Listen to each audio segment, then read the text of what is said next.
Hey, hey, hey, welcome back to another video. I can't make a joke about this being the anime thing, because this one's not about anime. It's been a little while, but it's finally time to talk more about Toku. And to get right back into things, first I just want to say that the format that I was using for Rubber Suit Reminisce, that's still going to be a thing. This video actually might end up being just titled Rubber Suit Reminisce just because.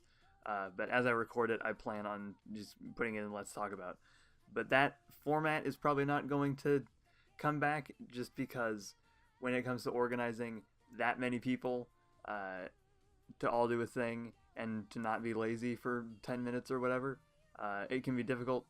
So it's just a lot easier for it to be me and maybe occasionally bring on one or two other people if we all happen to be there at the time. So just know that.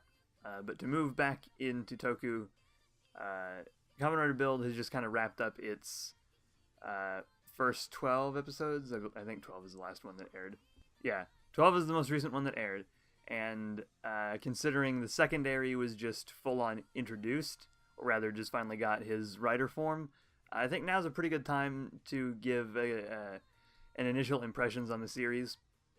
I think this will be an interesting way to go about it with currently running Toku, would be to do videos, like multiple videos on the same show, like doing one when they hit some major landmark, like when the secondary is introduced, and then another later as the final arc begins to loom, and then another when the series is finally over. So we'll see how that works out, but right now we're just going to be covering the first 12 episodes of Kamen Rider Build. Gonna try to keep a lot of spoilers to a minimum, but that might be difficult, so if you care about Build spoilers and you're not caught up or you haven't been watching it, be careful because I don't know all exactly what I'm going to talk about here. Our series this time around follows Kiryu Sento. He is a genius physicist who at the beginning of the series is employed at this lab where they're looking over this thing called the Pandora's Box, which is an artifact they got from Mars that when it was brought down to Earth, somebody touched it and it made these giant walls appear all over Japan, splitting it into three, what do they call them? 3 districts, I think, is what they called them, something like that. But it split Japan into 3 districts, and now there's this organization called Faust, and they're turning people into these monsters called Smash. And Sento, as Kamen Rider Build, is fighting them. That's your rundown. When it comes to like comparing it to other Rider shows, it's a little bit more unique. It still kind of follows the same basic, evil organization is making the monsters and the rider has to fight them, but it puts some twists on the formula to make it at least a little bit more refreshing. Rider's been doing that a lot lately. X-Aid kind of flipped things and did some weird stuff, and now Build is doing some weird stuff, although it's returning to basics on some things that I'll get into in a little bit. But the one thing that stuck out to me about the writing with Build, or the major thing that stuck out to me about the writing with Build so far, is very early on, it's dealing with some pretty heavy stuff. We basically have our secondary introduced in the first episode in Banjo Ryuga. He used to be an MMA fighter, and then he was kicked out for fixing fights, supposedly. And then he went to jail for the murder of a scientist whose name I can't remember right now, even though he's quite important. At the beginning of the series, he breaks out, and part of his goal is to prove his innocence.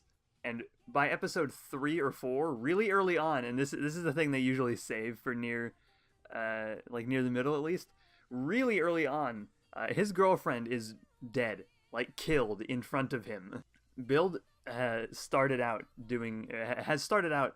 way more serious than a lot of the previous Rider shows have. It's still, Kamen Rider, so it's keeping it sort of light pretty regularly, but every other Rider show waits until at least usually the halfway mark to introduce the dead girlfriend thing. And you also have, the whole villains are turning people into the monsters, so you have also human experimentation going around. The villains are just pretty thoroughly, sufficiently terrible people, and they are fantastic villains. Our major ones as of this point in the series are Nitrogue and Bloodstock. Night Rogue is sort of the partially the generic Mohahar, but he's just entertaining, or not really entertaining, but he's threatening. He feels like an actual major villain, and also different from most major villains in Rider. He fights Build in episode 2. So by that point, Build is aware of Night Rogue and Faust and all the stuff that's going on. It's still just a matter of stopping them. But then by, I think it was episode 6 when they introduced Bloodstock. Bloodstock is genuinely amazing. He's snarky and isn't totally serious about everything. He just kind of fucks around a lot. And he's, every second he's on screen is just super entertaining. And both of them have amazing suit designs, but I'll get more into how much I like the suit designs later. Moving back onto their secondary, Banjo. He reminds me a lot of Kagami in Kamen Rider Kabuto, in that so far, a lot of Build is about him. Because when we start Build, Sento has been Kamen Rider Build for already about a year, I think is how long it's been. Which is not something that happens in Rider a lot. The last time they did that was with Wizard, and then before that was Double. And then I can't remember when they had done it before then. It might have been Kiva. I don't remember right now. But you don't very often get, the main character has been the Rider for a while. Usually it's, the series starts and then you learn how they became the Rider and they have to work it out But with Build, he's already Build. So a lot of the development from becoming a Rider has to come from Banjo. And so a lot of the beginning has been focused on him. And Banjo is a genuinely compelling character. He's the one to get most of the development. There are some episodes that focus on Sento, but mostly it's been Sento is the main guy, and his development will probably be saved for later, though they're starting to work in it now that Banjo has his Rider form. I'm stuttering a lot. They're starting to work character development for both of them into the plot, but for the most part, these past 12 episodes have been about Banjo, and Banjo has been the most interesting character. But they've been doing a good job with making him a compelling, interesting secondary. And even before he becomes a Rider, he's probably been one of the best secondaries in a really long time. He argues with Sento a lot, but save for a few moments, you don't really get a lot of actual butting heads. They're not complete dicks to each other. They don't hate each other. It's not like Emu and Hiro in X-Aid, where they were almost enemies, basically, who just happened to both be Kamen Riders and needing to work together. They're actual allies, even if they do butt heads, and it's good to see that, because usually a lot of Rider shows like to do the Rider fighting Rider thing. X-Aid did it for a while, and they really kind of were doing it until the very end of the show, technically. But it's nice to have that not be a thing again. And the pinnacle, I think, of Banjo's character development from the beginning comes in the episode that they actually introduce his Rider form, which is episode 11, I think, was when we got to see his Rider form. Banjo is Kamen Rider Cross, I think, is what we're going with here. It's a weird name. It's written out in the katakana like claws, and so everybody thought it was going to be claws, and then we found out that it was it's spelled in English like a cross Z, but still pronounced Cross. So, I don't know. It's been a mess. I'm going to say Cross for the purpose of this video. It sounds weird. That's just how it is. But the introduction of Banjo as Cross has been probably one of the best secondary introductions when it comes to actual like major character development in I don't even know how long, probably since Kagami in Kabuto. If we're talking just general secondary introductions, it's the best since Mach's introduction in Drive. And Mach, I think, still has probably the best secondary introduction of the entire series. If you've seen it, you know what I mean. But Mach's was so good because it just so utterly and perfectly introduces you to what his character is like. But the introduction to Cross is just a good, not end point, but more culmination of everything Banjo has been through so far, and finally giving him a way to fight back against Faust for all the things that they've done to him, which has been a long time coming. But yeah, writing-wise, Build has been super solid so far. Moving away from the story and onto more stylistic and presentation-oriented things, Keeping with the Kabuto vibes this show is giving off, Build's fighting style reminds me a lot of Kabuto's. There's a lot of Kabuto parallels in this. Fitting, considering the actor who plays Sento, Atsuhiro Inukai. According to him, Kabuto is his favorite Kamen Rider, so it's really cool to see all these Kabuto-esque things, even though it's probably not. I'm certain the Kabuto-esque things didn't happen because his favorite rider is Kabuto. I think it's just a fun coincidence. But Build's fighting style reminds me a lot of Kabuto.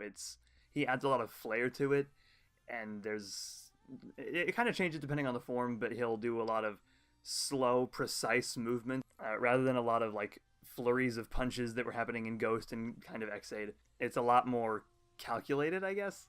It's hard to exactly word, but his fighting style is a lot like Kabuto's. We haven't really seen enough of Cross, I think, to pin down what his fighting style is like, but it should be interesting.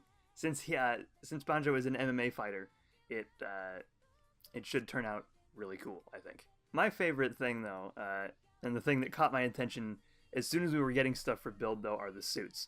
The suits are more traditional than X-Aid's were. X-Aid's suits were very weird.